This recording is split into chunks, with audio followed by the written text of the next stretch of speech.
श्री कृष्ण पांच रात्र्यांक रहस्य, देवी का श्री कृष्ण रूप में तथा महादेव जी का राधिका रूप में प्राकट्य।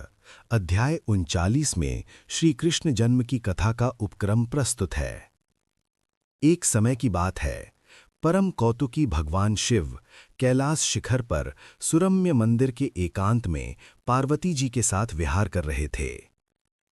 भगवान शिव ने अपनी एक अभिलाषा व्यक्त करते हुए कहा, यदि आप मुझ पर प्रसन्न हैं तो पृथ्वी तल पर कहीं भी पुरुष रूप से अवतीर्ण हो और मैं स्त्री रूप में अवतीर्ण होऊंगा।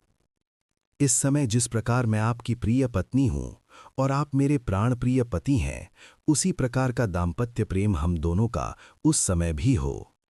भगवान शंकर ने जोर देकर अपनी इस अभिलाषा के पूर्ण करने की याचना की।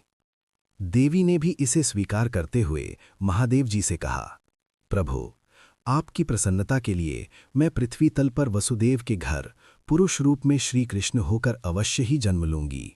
मेरी प्रसन्नता के लिए आप भी स्त्री रूप में जन्म लीजिए। भगवती की बात सुनकर भगवान शिव ने भी वृषभानु की पुत्री राधा के रूप में जन्म लेने का वचन दिया।